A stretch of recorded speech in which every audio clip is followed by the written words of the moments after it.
Hello, everybody, and welcome to another edition of the Interactive Interview on the interactiveinterview.com. I'm James Walsh, joined as always by Daniel Edler with our very special guest, Traci Brooks. Traci, how you doing? I'm great, guys. How are you? All right, first question for you is a very interesting one. We're doing fine, by the way, Traci. What do To answer your question. No, we're just going to completely ignore you. That's okay.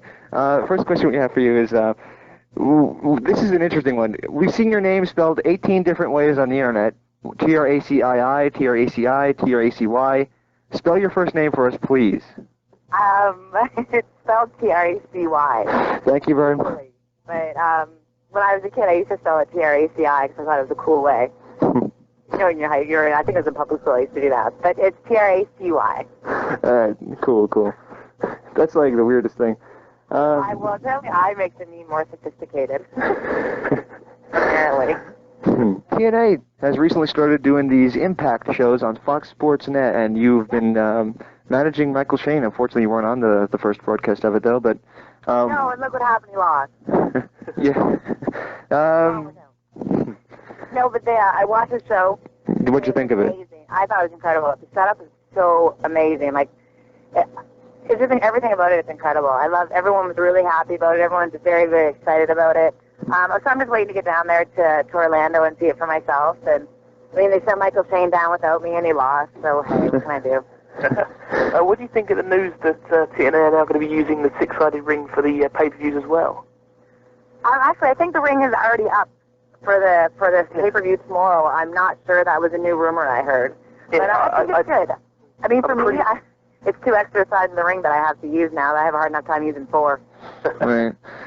I think they released an announcement today of some kind of press release, I believe, saying that it's going to be used from now on to kind of, to keep, continuity as such. But well, I think definitely. I mean, a lot of people said, I watched the pay-per-view and like, did you feel that anyone was lost in the ring? And I'm like, no, I thought all the guys did incredible. And I just think this is something that is going to be different. It's going to give TNA a different edge, and it's interesting. I mean, I've never been in a 6-sided ring, so I don't know. It looks amazing. It looks incredible, and I think for the X Division especially, it's going to be amazing. Well, given your style in the ring, I know they're not using you as a general wrestler at this point, but given your style and the way you were trained, do you think it'll be difficult to adapt to that change in the ring? Yeah, I think it's going to be to everyone. I don't know how big the ring is. Like, I'm used to, I started training in a 20-foot ring. Right. And those things are huge. And the girls look because the girls are generally tinier than the guys. Right. And it just makes the girls look lost. Like, right. not lost in their wrestling match, but lost because they're so tiny. Like, I know the TNA rings come up to almost my neck. And it's very, very hard. And I mean, I know Rey Mysterio is really short, but it's very hard to run the ropes. And so I'm just interested to see how big the actual ring is, because it is like an 18-foot ring or 16-foot ring, which I don't think it is 16, but it'll be a lot better for the girls. Smaller the better, I think, for the women. We don't get so lost, you know what I mean? Like, and the 20-foot ring, it just looks like the girls are skipping from side to side. Right. Because they are so long. Like, guys can make it in 3 jumps. Well, those guys are 6'4". We're 5'1" to 5'6". Right. And we're taking 6 or 7 steps to get to the other side. Right, and it does look a little awkward sometimes, that's true. Yeah, it's not, I mean, not to everyone. I'm not bashing women or anything. Right. I'm saying, in general, that's my opinion. I mean, I have to take 5 steps to get to the other side of the ring sometimes, and I just try to stay in the middle. I don't use the rope. Well, you said you were trained in a 20-foot ring, but who actually did train you? I first started training at Sully's Gym in Toronto, Canada. Ron Hutchison was my original trainer. It was a 20-foot ring. First it was the very first couple of weeks it was a boxing ring, and then he did get a 20-foot ring, and it was huge. The only good thing about that is training, you can get more people in a ring. So, you're not just sitting there watching one person do something. Like 4 or 5 people could do it at once. Right. But then when you started doing matches, it was big, and then our show ring was 16 foot, so it was a big difference. But when I started training at Squared Circle, where I got most of where I like to say I actually did get trained, it was a 18-foot ring. What's the difference between the boxing ring and the wrestling ring? The boxing ring's a little stiff. I would when people say rings are stiff, I don't know, because a boxing ring is like taking a bump on a hardwood floor or a concrete floor. So I don't understand when people say, oh, that was really stiff. Well, no, it wasn't, because I was trained in a boxing ring. So I'd rather take a bump on a concrete floor than a boxing ring. But it just made me, I just think it made me stronger. The only reason I ask is because there's a promotion in my kind of neck of the woods, which uses a kickboxing ring. And Oh, really? yeah, and they say that they do it just to toughen their guys up, and apparently it improves endurance and stuff. So. I don't think it's a bad thing either at all. Like, I think it's a good thing, because I mean, this isn't ballet. This isn't. Not everyone can wrestle. Right. Promoters would like to think, or trainers would like to think so they can get more money. Right. But not everyone can wrestle, because if they would, it wouldn't be a special thing. And I think what we do is special. Right. I think what we do is very special. I think what baseball players do is special, and I think but you have to weed out the weak ones. And whether some kid's like 500 pounds and doesn't look like a wrestler, but if he sticks to it and has his big heart and like throws up and keeps running, I mean, that kid's got heart compared to a jacked up guy that, gets hurt every time he puts his boots on because he pulls a quad muscle. Right. So, I mean, I think you have to stiffen kids up, and I don't think there's anything wrong with it either. I think the trainers need to be stiffer and need to be their friends, but not a counselor. Like, be mean. Wrestling isn't a glamorous life. Everyone that says it isn't. Traveling, like my girlfriend, Christy Ricci, and we drove 9 hours from Nashville to Chicago. We were supposed to get paid a certain amount of money. We never even got our gas covered because the guy ripped us off so bad. The ring we wrestled in smelled like puke. The ropes weren't tight. We got injured, and then we had to drive 9 hours home, or 9 hours all the way back to Knoxville to do a signing, and then we're supposed to drive to Dalton, Georgia to do a wrestling show, and that show got canceled. So it's not an easy life. And, like, driving 9 hours is tough on your body, especially when you can't shower, and so you need to weed out the weak people. Right. You don't need someone crying or saying they don't want to do it, or, well, too bad, this is their lifestyle. At what point in your life did you decide you wanted to be a wrestler? When I was in grade 6. And what inspired that? I used to watch Saturday Night's Main Event with my dad, and he would always just be like, oh, it's a storyline, and, like, he would watch it with me, but he'd always make fun of it. Right. But, I mean, he loves the fact that I'm doing this. But I watched Ricky Steamboat, and I watched Jake the Snake, and I watched the Bulldogs. Right. All those guys. I just loved all of them, and I just thought I could do that. And there was not a lot of women back then. The only wrestling I got was WWE at the time, and it was just Elizabeth. And she wasn't doing anything, and I hated pretty girls that were prissy and didn't want to, I was a farm girl. I never did pig shit my whole life. Like, people that, dressed up all the time, I couldn't stand them. So I thought, I could get in the ring and I'm going to kill her and do better things than she is, and when my man's in trouble, I'm going to help him. And so, yeah, that's what got me into it. Wow. Okay. Now, it was just over a year ago that you made your NWA TNA debut, attacking Lollipop, and then, of course, eventually getting involved in the feud between Trinity and Kid Cash. Now, when we had Trinity on our show, on one of our interviews, we had her a couple of times, she said that she felt that you getting involved in the feud kind of took away from the feud. Would you tend to agree or disagree? Oh, when I got involved with the feud with her and Kid Cash? Yeah. Oh, I didn't think it took it away. I mean, we're there to entertain the fans. The fans seem to enjoy it. I mean, I thought it was good because it was an intergender match, and you saw two girls kind of, getting into it and wrestling. We wrestled. But I mean, if that's her opinion. My opinion was I really enjoyed it, and I hope that I brought something to the table. I mean, that's all. I guess that's what the fans thought. I mean, the office seemed to like it, so I hope the fans did. How do you feel about, like, male versus female matches? I like them. It's like someone like China versus a guy can be, back and forth, but someone like, say, me versus, like, David Young, or me versus any guy. Right. I'm a girl. Like, they're going to outpower me, but I think because there are spots, like, definitely where girls can outsmart them or outquick them or, like, sneak around them and stuff like that. And I love intergender matches because girls get to do a lot more stuff with the guys. Right. But to have, like, a one-on-one match with no storyline or no, like, just a female against a male, there's a place for it. I really enjoy, and I love intergender matches. I think intergender matches, there's not enough of them. But the girl and guy, I think I'm the type of person where it should be a little more, not realistic, but the girl should outsmart the guy by, like, trying to dodge away from him and stuff like that. But no one still doesn't really like a guy hitting a girl. Right. I mean, they love when Michael Shane pie-faced me or, Shane whipped me, but to see a guy actually punch a girl, I don't think anyone's still really into that. I mean, I hope not. So, I mean, there's a place for it. Yeah, that's true.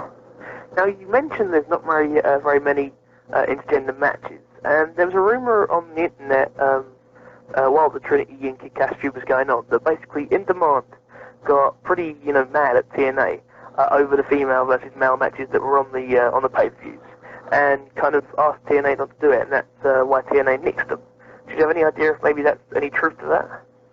I'm not sure. I mean, Kid Cash beat me up a little bit, but I mean, that was his gimmick. He was a, woman beater, basically, and he did his job very well, and he never hurt us. He always protected us.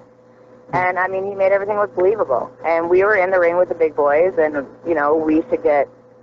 we asked them to dish it out, and they dished it out, so if we asked them, I mean, no one did anything wrong. The talent did exactly what they were supposed to do, so I guess there's not a lot of people. And, you know what, it's always the people that don't watch wrestling or aren't fans of wrestling that complain. Right. People like Howard Stern fans, or Howard Stern people. They're not a fan of Howard Stern, but yet they always listen and criticize. Right. It's the same way. I mean, we're wrestlers, we're not ballerinas. Exactly. We're going to have to take a beating. Now, you also mentioned a second ago David Young, and after teaming with him for a little while, you pretty much dropped out of sight. So where were you for those months? Oh, actually, I was back in Canada, just trying to get everything sorted out, and I moved down to Nashville, so I just got all my paperwork sorted out, and I was just laying low for a while until I got my papers and everything, so now I live in the States, so I was just getting some things organized. Wow. And I guess just really the storyline ended, too, so, because after that, they didn't really go anywhere with that whole bitch slap angle they did. What were your thoughts on working with Shane Douglas and Michael Shane in the new franchise? I can't say enough about those two. This was the biggest thrill of my life to begin with.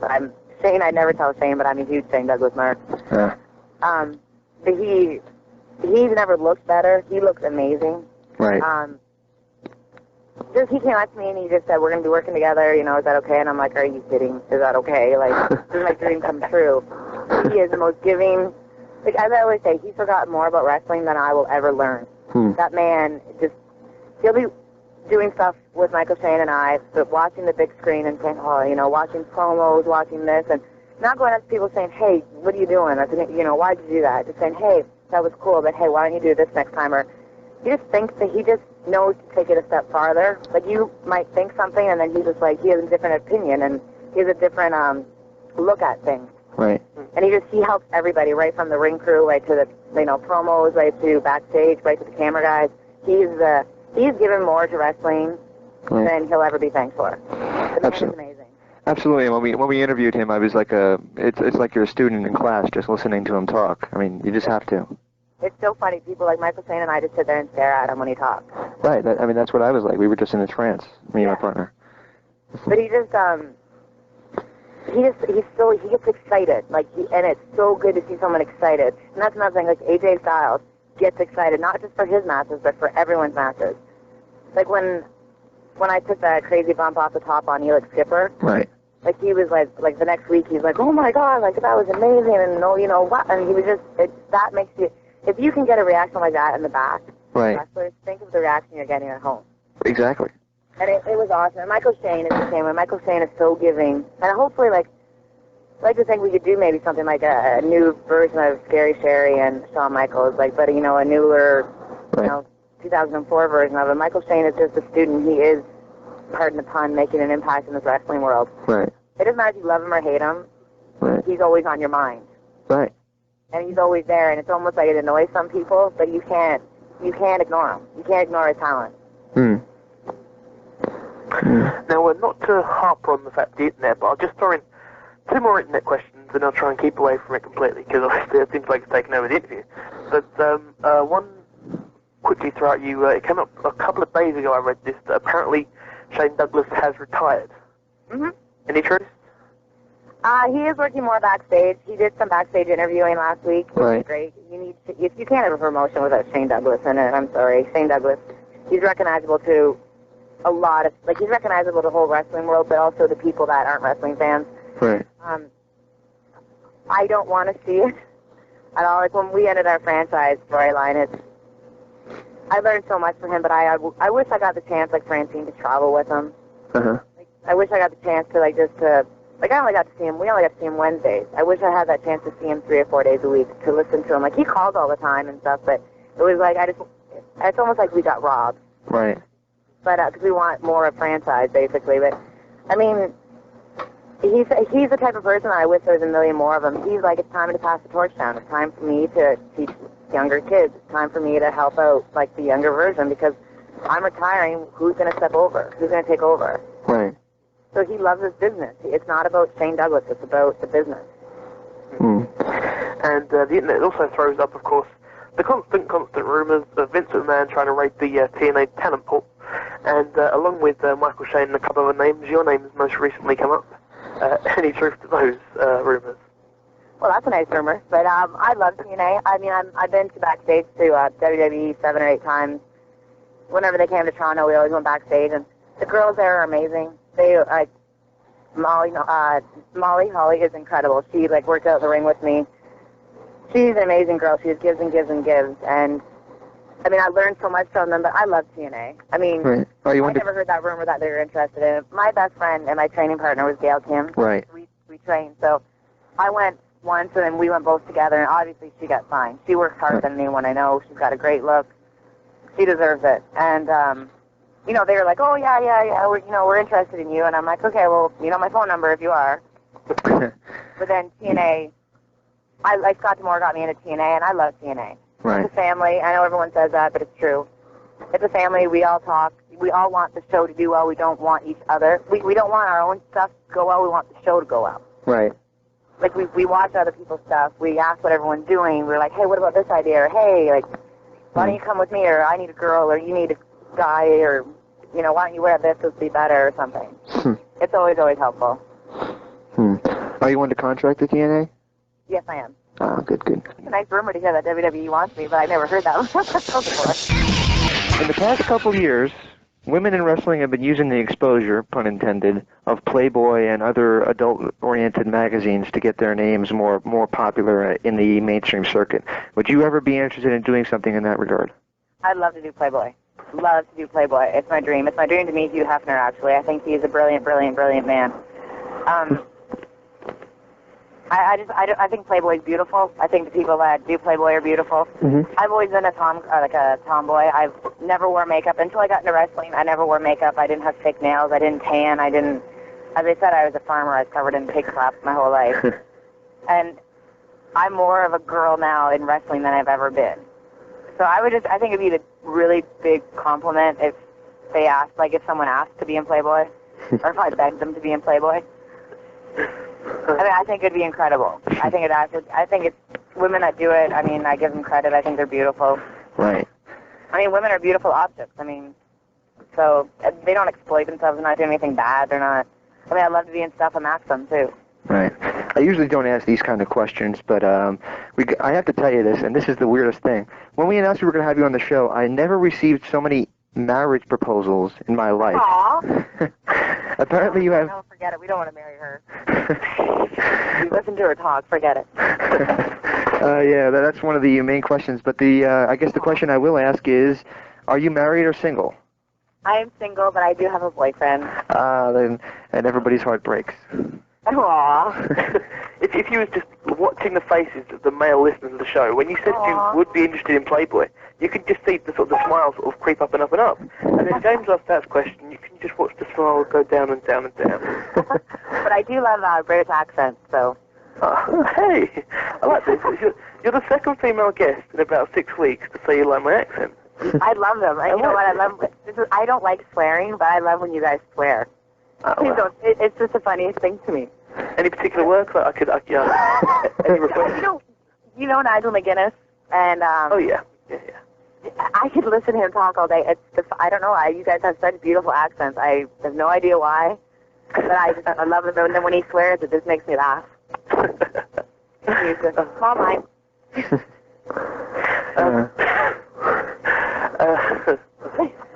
blushing now. I'm flustered now. I got a question here from CCNWA from the forums. He'd like to know, what was your opinion of working for Corey, I don't know how to pronounce this name, McClin in Memphis Wrestling? Oh, it was great. Corey, he brought me in a few times.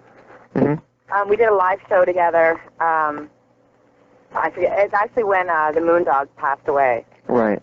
And that was very, very sad. I just did a live promo for him, and then he brought me in for TV once. But I love Memphis. Memphis is amazing for wrestling. I mean, it's so much history. Right. This whole area is amazing for wrestling. The fans just love it.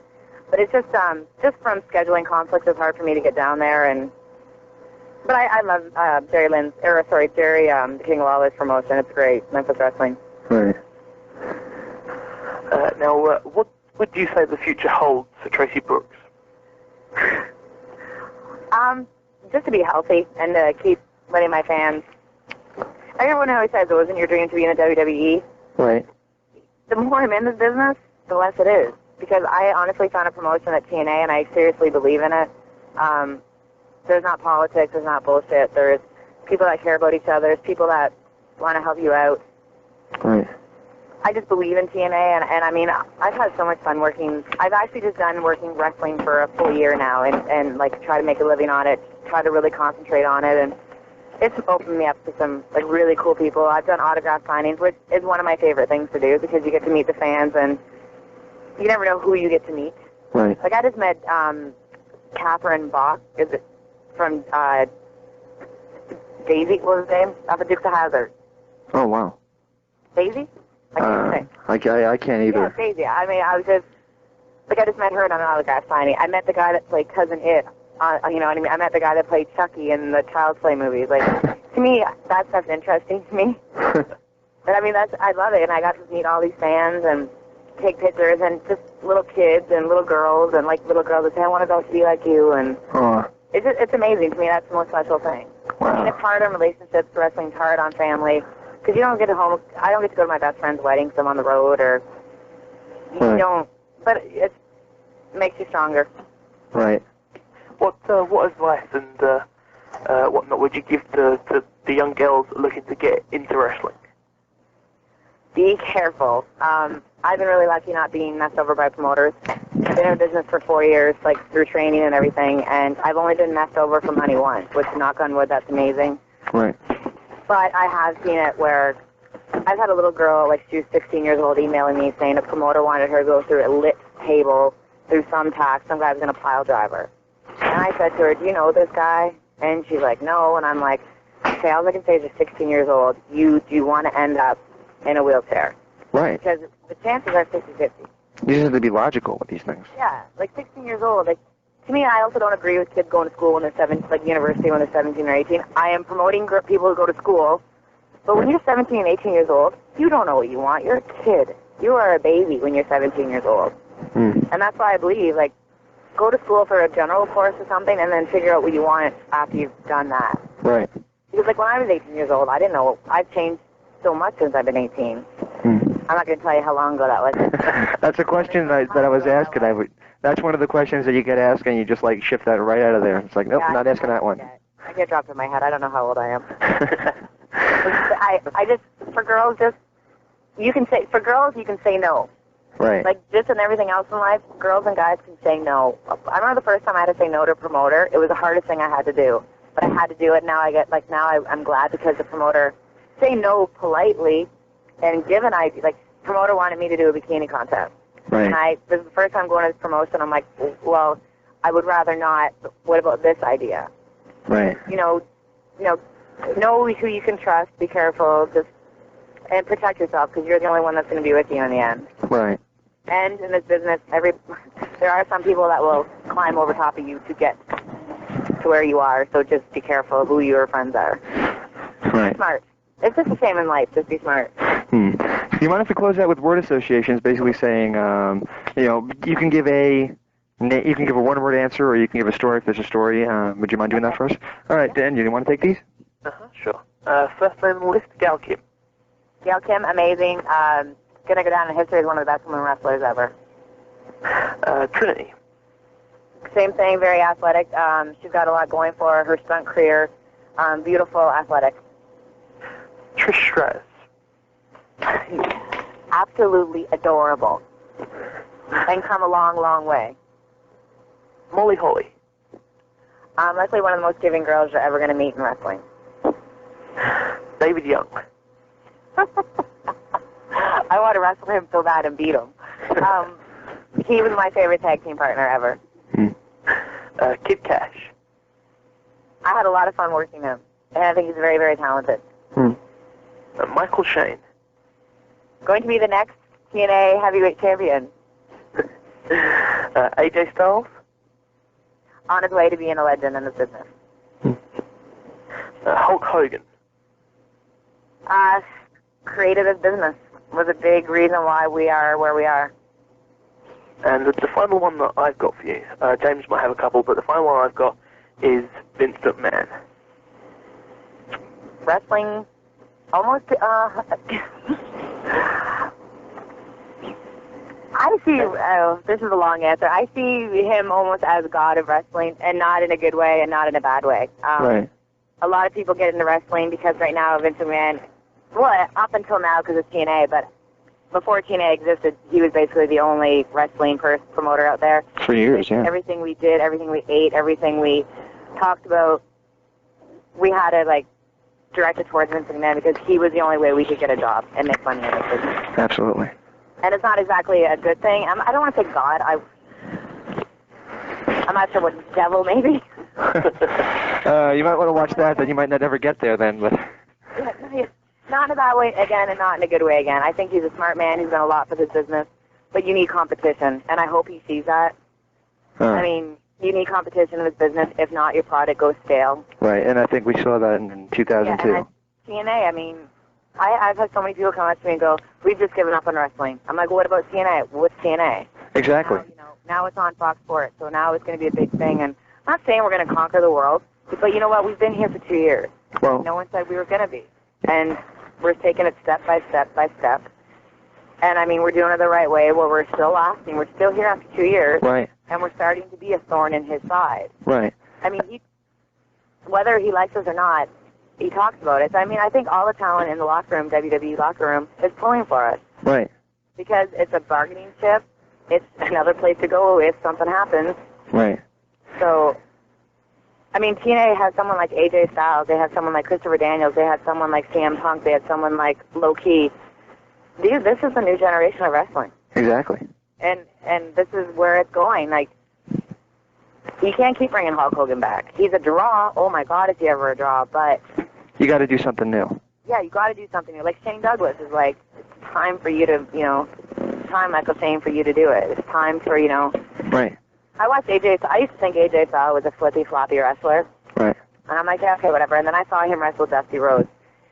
Right. And he made Dusty. That match was amazing. And I said to AJ after, not that my opinion matters, but said to him, you were on your way to being a legend in this business. You're not just going to be another, I'm in this for 2 years because it's what I do. He's going to be inducted into the Hall of Fame.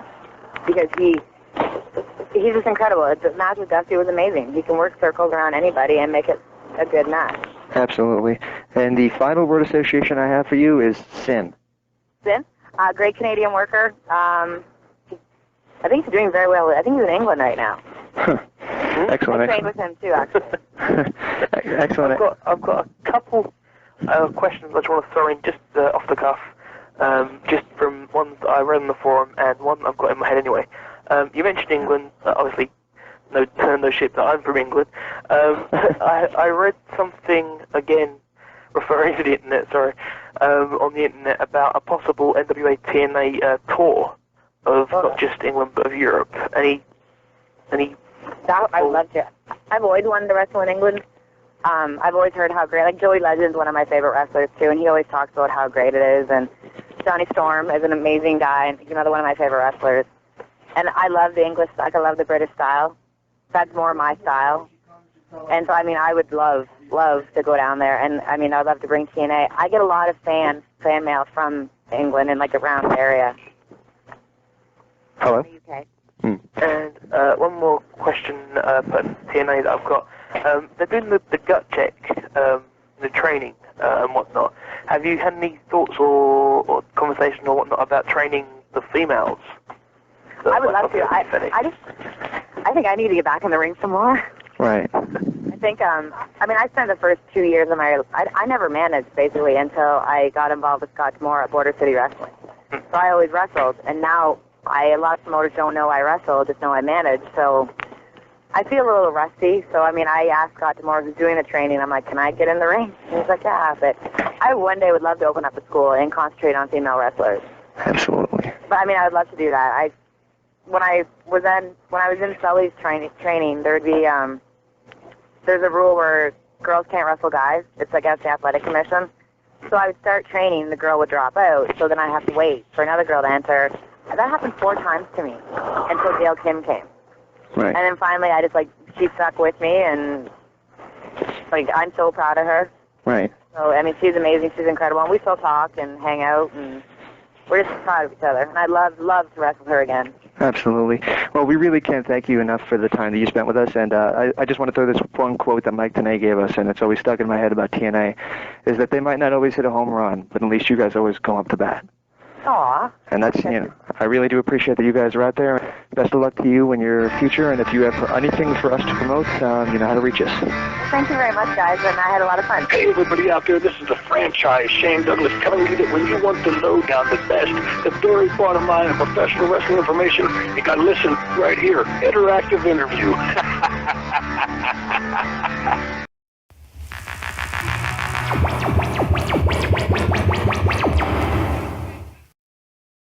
Welcome back to the Interactive Interview on the interactiveinterview.com. We just finished up with the lovely Traci Brooks.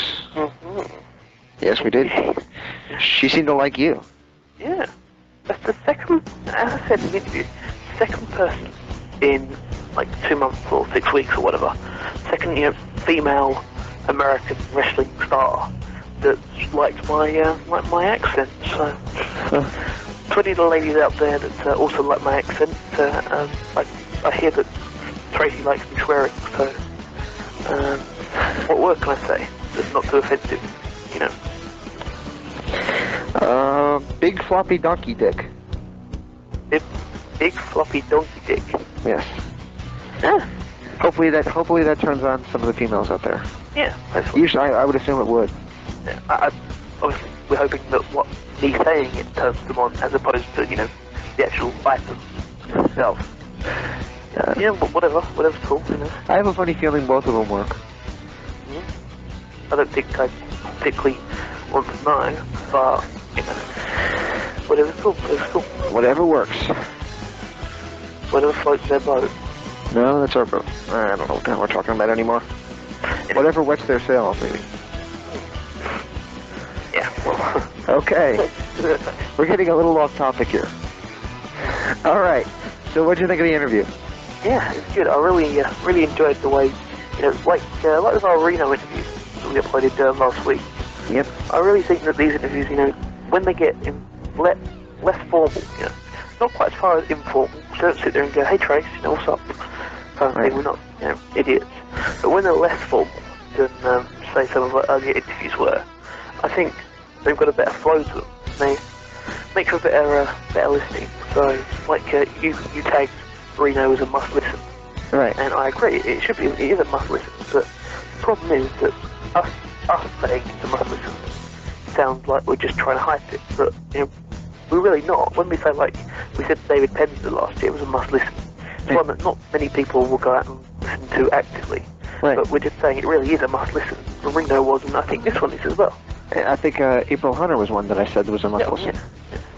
That's another one I typed must hear, and I don't know if anybody listens to me when I say that, or if they just assume I'm trying to hype something that they probably won't listen to regularly. But seriously, if we say it's good, it's usually good. Yeah. We're pretty honest and open about the product. So obviously we hope and pray that it's good every week, but there's been occasions when it hasn't been. There's been a couple clinkers in the however 80 is there now. Yeah, must be that. Yeah. Getting close to 80. There's been a couple clinkers. I don't think any recently. No, you're right. Hopefully people out there agree with that. Yeah. Absolutely. So, Daniel, have you seen it or have you heard about it? Yeah, I have now. I hoped that the replay was going to be on tonight, but it isn't. It's on tomorrow. And since I knew we was including this interview with the recap tonight, I read the results. So, Are we talking about Bad Blood, right? Yeah. Bad Blood. Actually, if it wasn't for the promos, I think it would be a really good pay-per-view. Yeah. I enjoyed it. I do think that whatever the big guy's name is, Harrison Kincaid or something like that? Garrison Cage. Garrison Cage, okay. Whatever his name is, he's a little green. Jericho tried to carry him the best he could, but this guy just wasn't good. You're talking about Tyson Tomko. Tyson Tomko, wow. Okay, good. Tyson, yeah, it's a good thing I'm paying attention. But seriously, Jericho tried to carry him, but he just didn't work. But that was a decent match for what it was, but it wasn't anything near as good as Christian and Jericho's matches were. To be expected, I suppose. Well, yeah, because the big guy isn't Christian.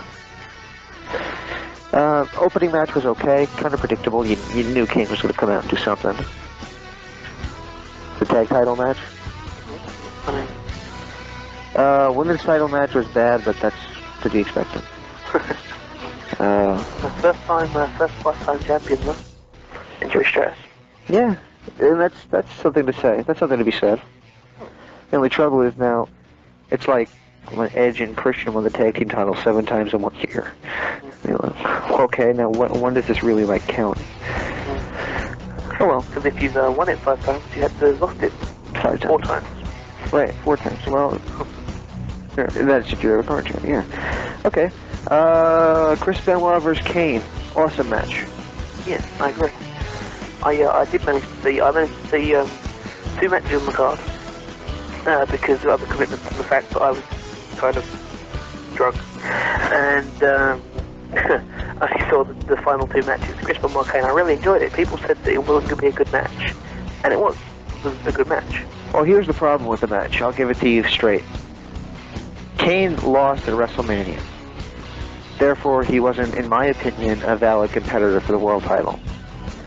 If you lose on the biggest scale to a guy from another brand, I don't think they should be pushing the other guy as the killer of the brand. Because it just makes everybody in the brand look weak. But I think SmackDown is just so poor that nobody even thinks about that. But Undertaker's pretty much, he's in a world of his own and such. He's one step above the brands at the moment. I think the way they're marketing. Yeah, that's true. But I don't know. They're marketing them well, but they always do. One thing about WWE you can always say is they know how to market guys. Yeah. They know how to get their money's worth out of them. So anyway, I thought that the build-up was kind of weak because once the guy gets beat, he's not a believable monster in my opinion anymore. So I wasn't really expecting him to win the belt. One thing I will say though, and their production missed this, and you rarely can say this about the WWE, about their production missing something. When Kane went off the top rope to do his famous clothesline, and Benoit caught him with the crossface, I wanted to see a replay of that. Because you kind of missed it in the live shot, and you were hoping that the replay would get it, and they never had the right replay for it. Because that looked like it was an incredible reversal. Yeah. And they kind of missed the shot, which is a shame. I'm glad you spotted the little things, because I wouldn't have personally brought that one up, because not something that I spotted myself. But come to think of it, when you mention it, you're right. Yeah, and I usually don't pick on their production because their production is usually top 8 class. So, oh well, they missed the shot. It's bound to happen once in a while. It doesn't matter how good the production is, you're gonna miss a shot. Nothing's perfect. Yeah, nothing's perfect. As unfortunate as it is, nothing's perfect. Right. What was I gonna say? He needs to stop scripting. What? Do you want to talk about the Eugene match? Yeah. Your thoughts? I love Eugene. I told you from the beginning I love that character. I still love him. From the beginning I thought it was going to go horribly wrong, but Nick Dinsmore is just such a brilliant... Yes. He portrays it in such a brilliant way that I don't think any of the haters that started off really disliking it can dislike the character anymore. Because, it shows you that the state of the creative team when the most over guy on the roster came up with his own gimmick Did he come up with his own gimmick? He came up with Eugene. Did he? Yep. So, you know. Well, that's a funny character. It's just so classic. And what I want to see him start to do is what Mike Shaw, who we had on our shows, Norman, he was Norman. And they started to do this week where the girl gave him the teddy bear. I'd like to see that start to happen more and have him do what Mike Shaw did. And I start taking those bears to the children's charities. And, you know, that's just something nice to give back to the kids that really need something like that. And, you know, everybody knows he's not really retarded, I think. But when you suspend believability for those couple hours and watch, you just want to love the guy. So it's a great character. On the other side, it doesn't seem that Kimbo, Suzuki, and Mordecai are getting over quite the way they want. But anyway, that's a different story for a different day. So. Mordecai's not getting over? Well, it depends what you think is the case of getting over. Because he wasn't originally scheduled to wrestle on SmackDown last week, but as a time filler, he was sent out to beat Paul London. And the Lord knows if that actually ever made the cut, because I never got around to seeing it. I just read the spoilers. So that could have been a dark match in the middle of the show. Huh. But, oh well. They're prioritizing it. Anyway. Well, the problem with that whole brand of SmackDown is that it's just a wreck. It's just a wreck. That's all you can really say about it. It's hard to watch. It just needs to be completely revamped. I mean, I don't know what it is, because they got some great talent there. They just don't know what they're doing.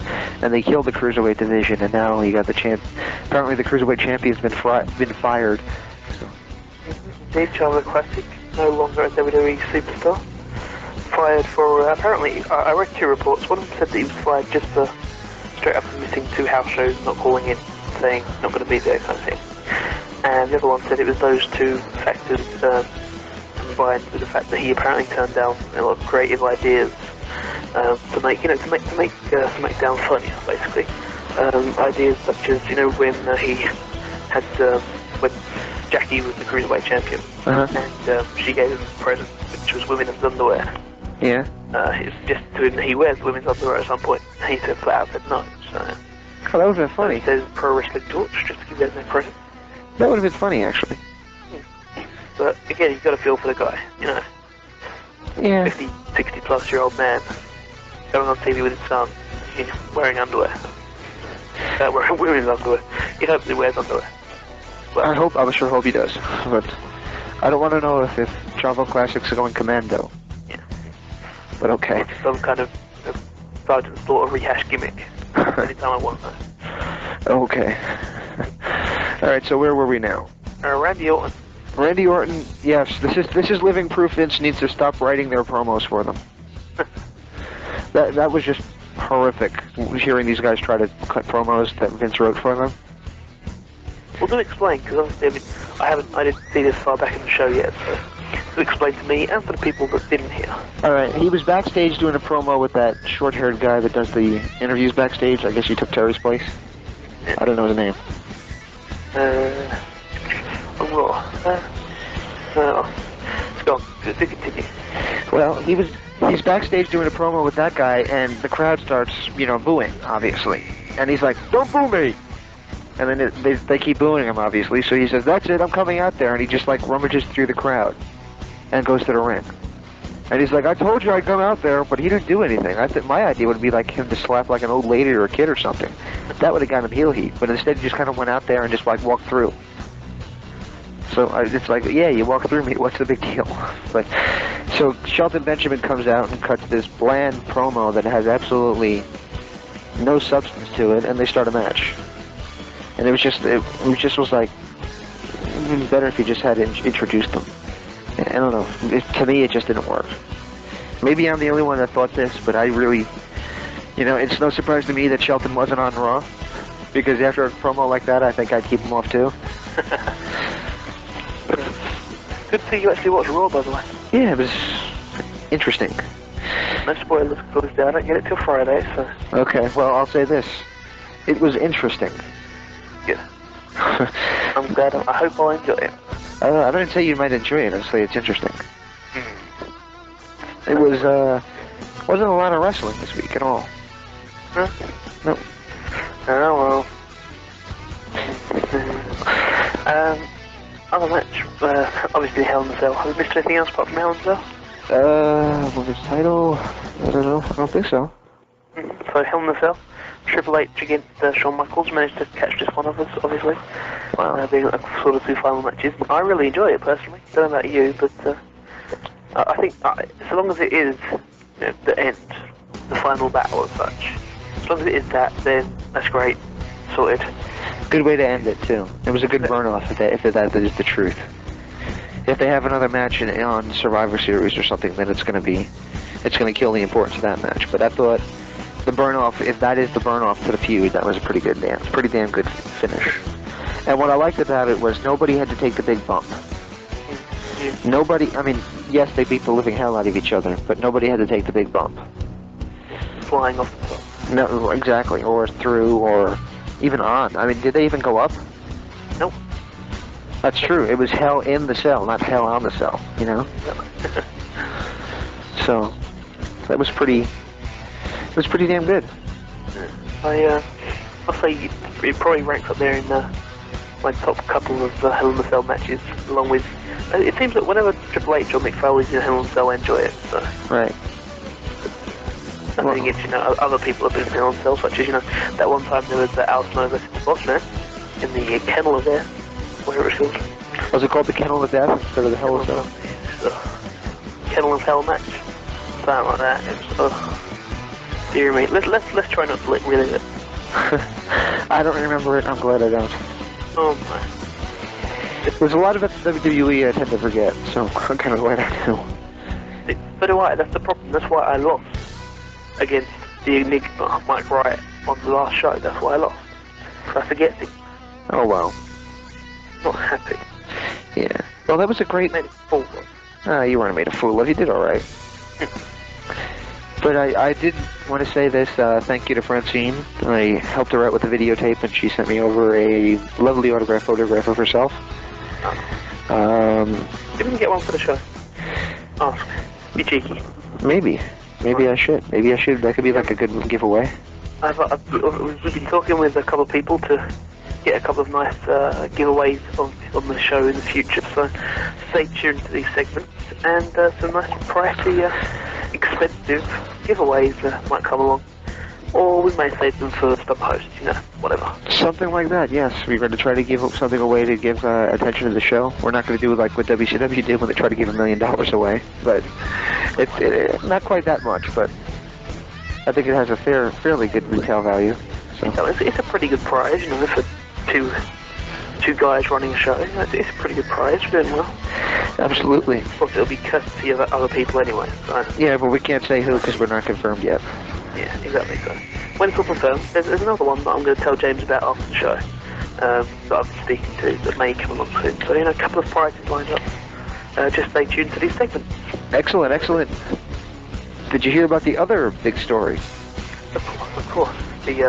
I assume that you're relating to the Bradshaw story. Yep. Dear me, John Bradshaw Layfield. I don't know, man. I don't know the whole story. That I gotta think that it was just like a brain fart. Like he wasn't thinking that second and did something that he thought might work, and then afterwards, I'm sure he was like, "Oh shit, why'd I do that?" But well, he made no official comment so far. WWE made an official comment for about 3 hours, in which they apologised for it, and then took the apology off the website. In an act, I can only assume they thought, we've put an apology up saying sorry for this, but the people that we should be apologising to are German, and therefore probably can't read English. That can be the only thing that I can assume they've done. Then, Big Show managed sort of attempted to defend him, which was quite nice. Rob Van Dam didn't comment when he was asked about it, and to top it off, apparently, One Wrestling. And the guys up there were reporting that basically he was heard backstage at the SmackDown tapings last week saying, along the lines of, I'm a bad guy, that's what I do.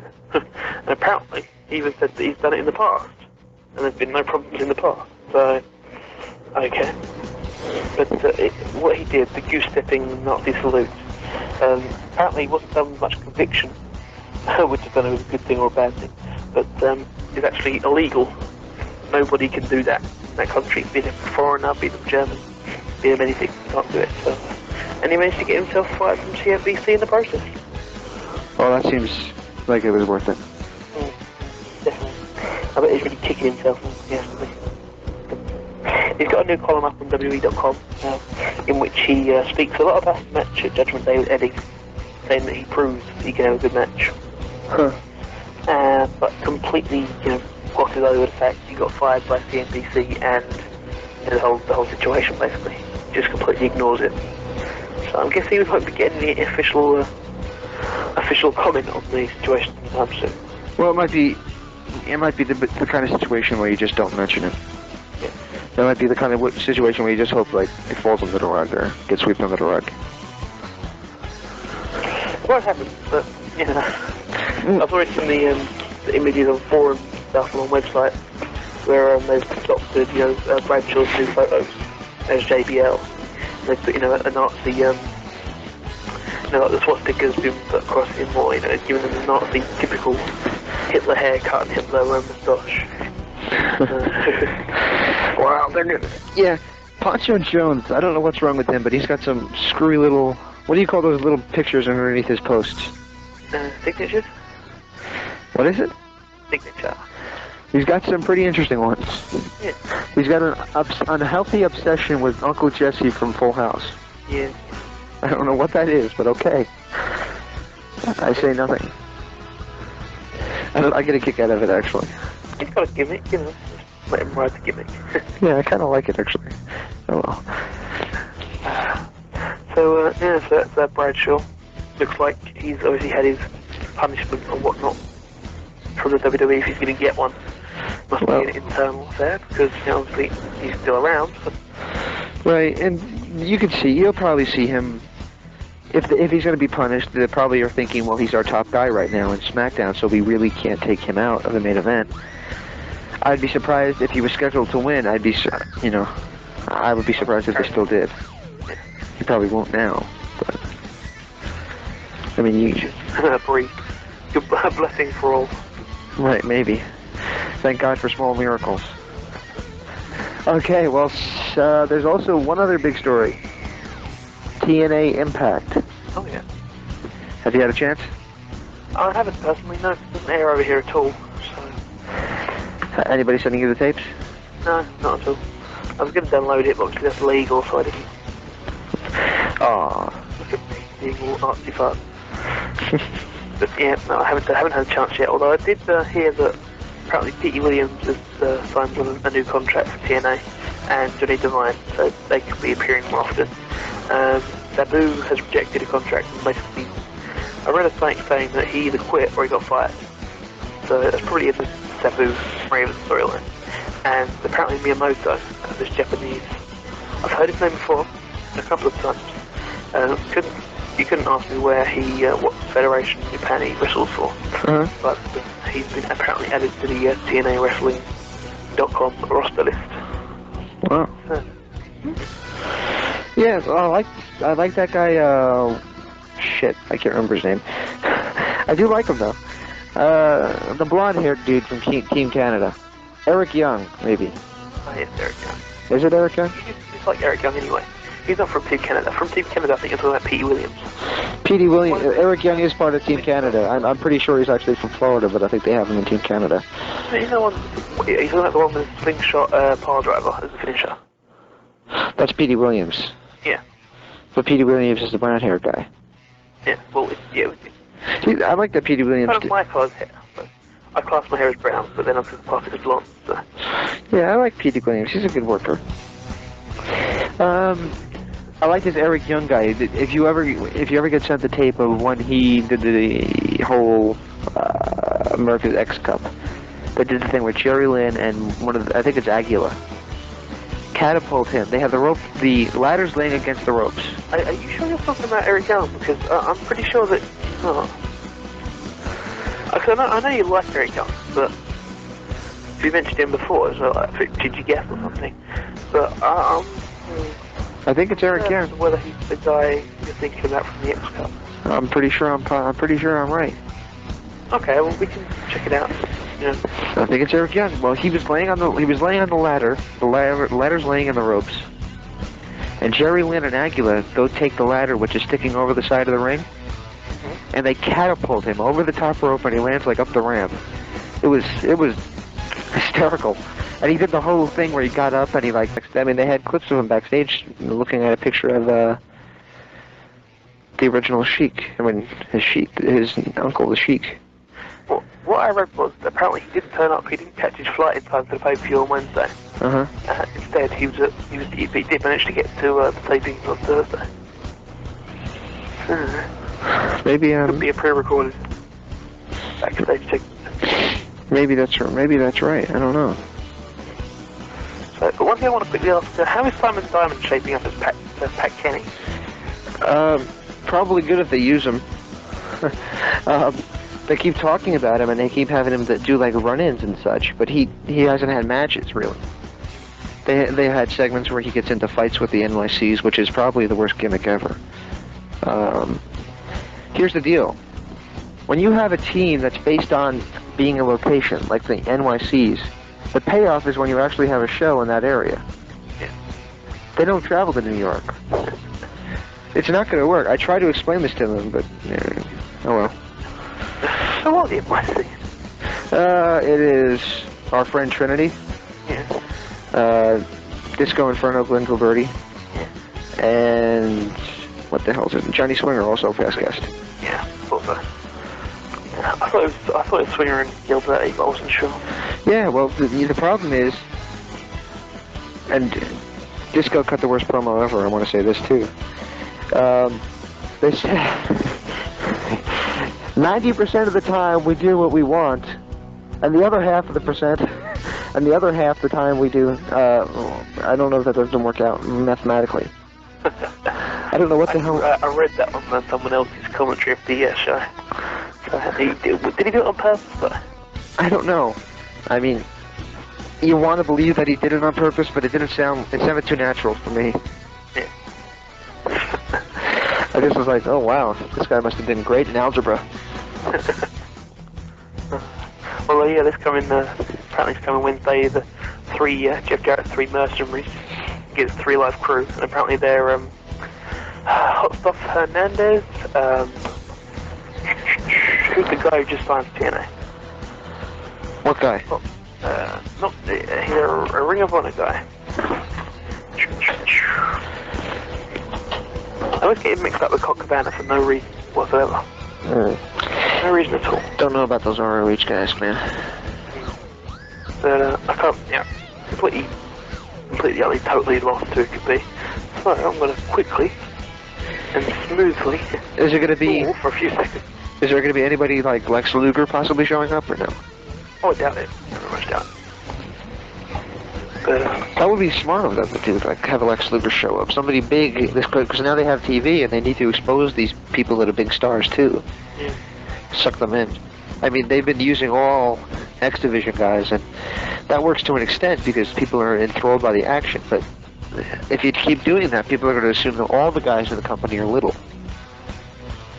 And just to complete my evaluation of 3 people are going to be the mercenaries, to give a spoiler for everyone.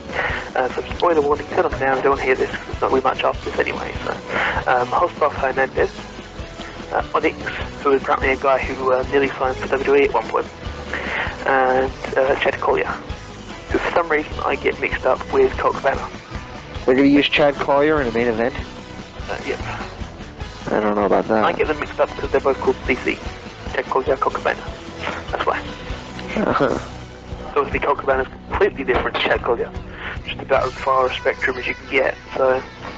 Yeah, Chad Collier's like a Dean Malenko wrestler. Yeah. And Colt Cabana is very much not.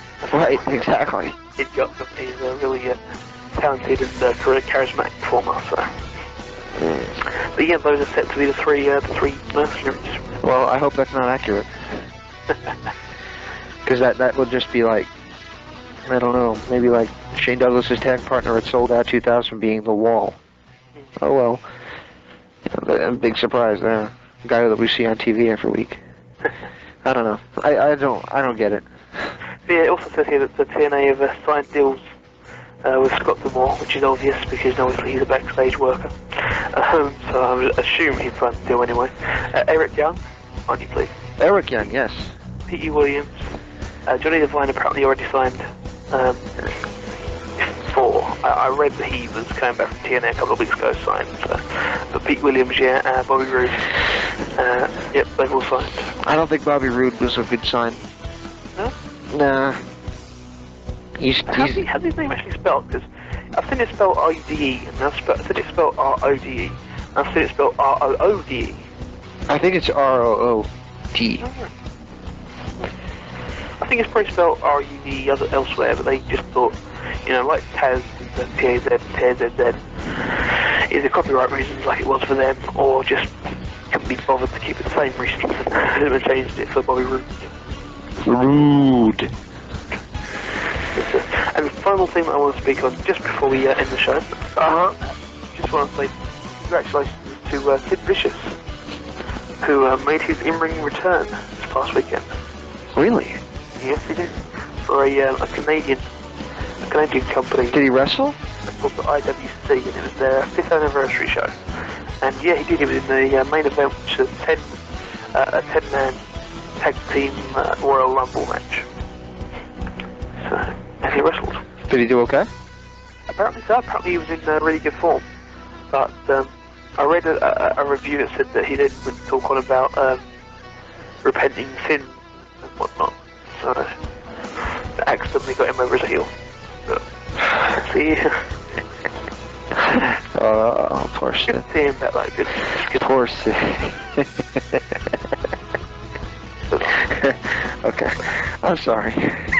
I loved Sid. He was such a gentleman, but I just have to say, I just have. Okay, I won't say that. That's just hysterical to me.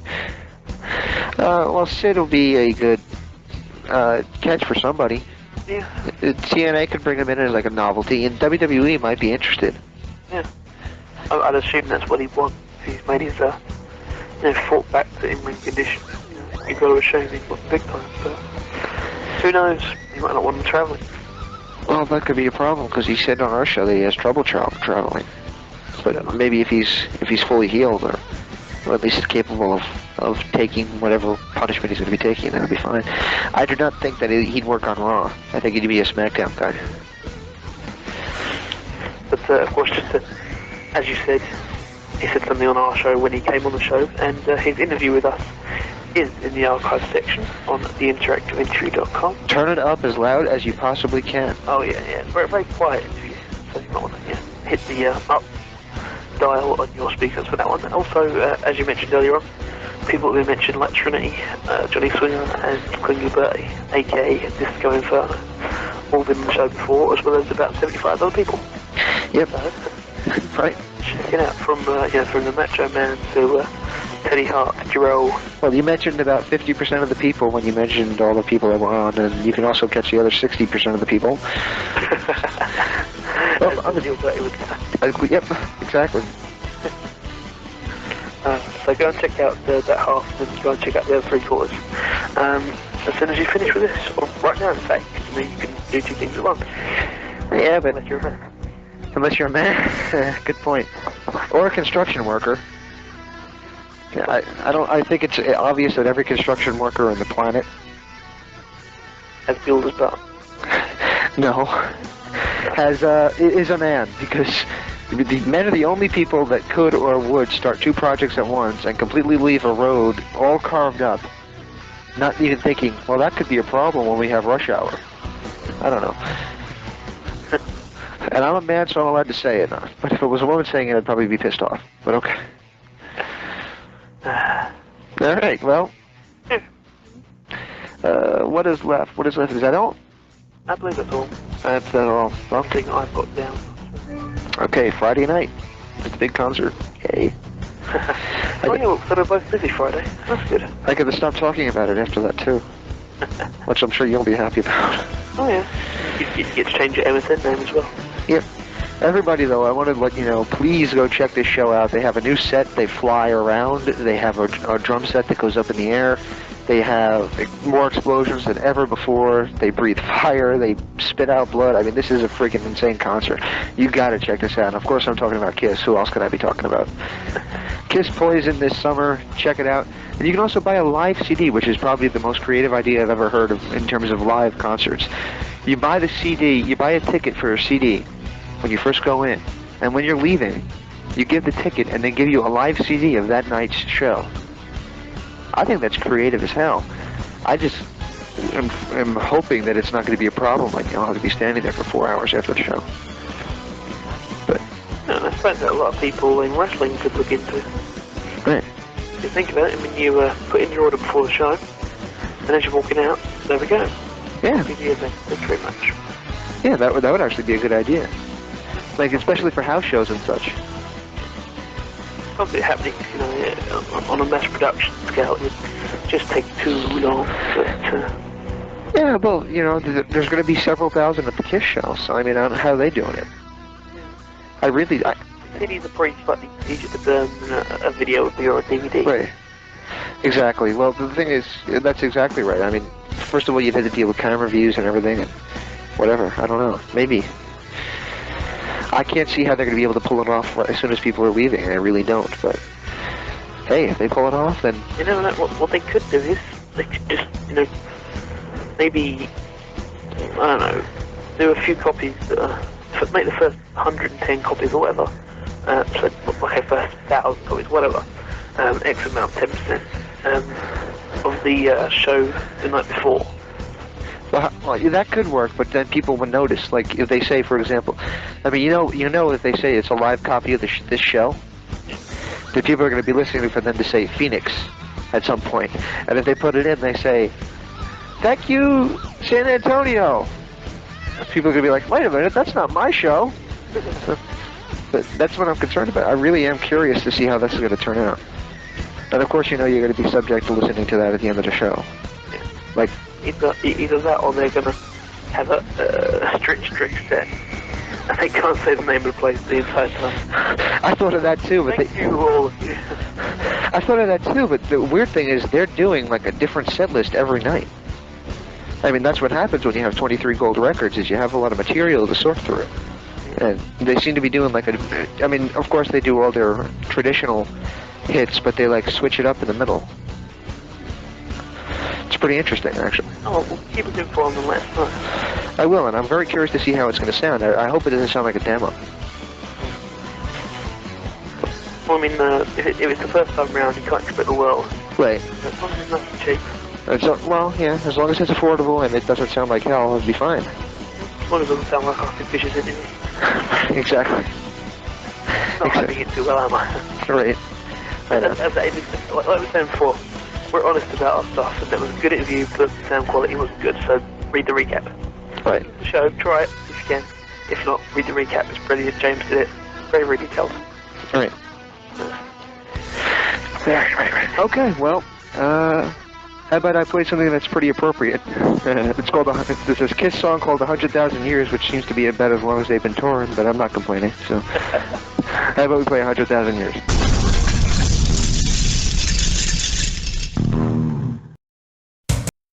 This is Interactive Wrestling Radio. Interactive Wrestling Radio. Interactive Wrestling Radio. Interactive Wrestling Radio. Interactive Wrestling Radio. Interactive Wrestling Radio. Interactive Wrestling Radio. Oh, for us. Featuring the interactive interview. Interactive interview. Interactive interview. Interactive interview. Interactive interview. Interactive interview. Interactive interview. Oh, yeah. Formerly The Blaze. The Blaze. The Blaze. The Blaze. The Blaze. The Blaze. The Blaze. The Blaze. The Blaze. The Blaze. The Blaze rock. Yo, maniacs, so what you gonna do when a place of maniacs runs wild on you? On WrestlingEpicenter.com. Wrestling Epicenter. Wrestling Epicenter. Wrestling Epicenter. Wrestling Epicenter. Wrestling Epicenter. The Wrestling Epicenter. Don't get off. And now we shamelessly name drop from our history.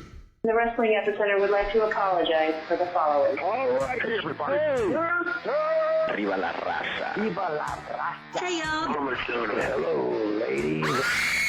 Hey guys, we had a lovely conversation. First lady. Absolutely. Oh, look at me. He's so kooky.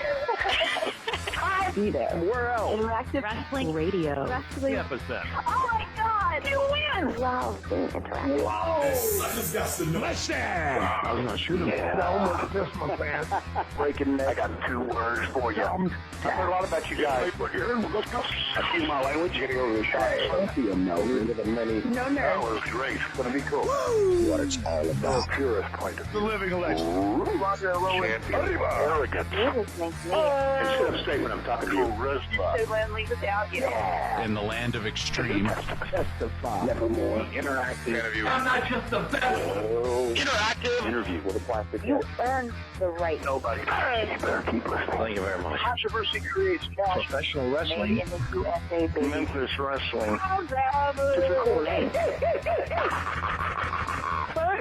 The guy on fire. I'm not We were sexy. What a show. The one and only. Interactive Wrestling Radio. Wrestling Epicenter. Interactive interview. We took care of the business. This isn't ballet. We are huge with this whole. You're where it's at. You gotta recognize who's the best. If you're smart, make sure you tune in each and every week. I'll come out of your computer. Knock down your door and turn it on for you. Or else I'm gonna kick your stinking teeth in. And that's the bottom line. Have a nice day. It's showtime! Don't forget to like and subscribe.